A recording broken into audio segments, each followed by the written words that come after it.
Hello everyone. तो हम आज बात करने वाले हैं खेसारी लाल यादव जी और शिल्पी राज का एक बहुत ही बेहतरीन बोलबम सॉन्ग के बारे में, जिसका पोस्टर आ चुका है और इस गाने को लिखे हैं मुकेश यादव जी और इसमें म्यूजिक दिए हैं विकास यादव जी और इस गाने को गाए हैं खेसारी लाल यादव जी और शिल्पी राज जी, जो कि आपको स्क्रीन के ऊपर दिखाई दे रहा है। जिस सॉन्ग का टाइटल रखा गया है हिरौआ बम, जिसका टाइटल है हिरौआ बम और पोस्टर आ चुका है। और इससे पहले एक गाना आया था जिसका नाम था अहिरान बम, और सेम हिरौआ बम आने वाला है और बहुत ही जल्द आप लोगों को देखने को मिलेगा Khesari music world Bhojpuri YouTube channel पे। और ये कमिंग सून है, बहुत ही जल्द आप लोगों को देखने को मिलेगा।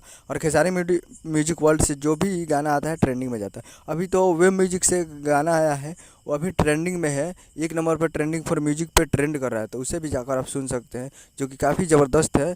और बेलपातवा कुछ ऐसा नाम है, तो उसे जाकर आप सुन सकते हैं वे म्यूजिक भोजपुरी यूट्यूब चैनल। और हिरौआ बम बहुत ही जल्द आप लोगों को खेसारी म्यूजिक वर्ल्ड पे 1-2 दिन में देखने को मिलेगा, यानी कल रिलीज हो ही जाएगा।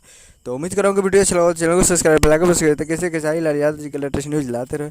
और वीडियो अच्छा लगा तो वीडियो को लाइक कीजिए। मिलता है अगले वीडियो में, तब तक के लिए जय हिंद, जय भोजपुरी।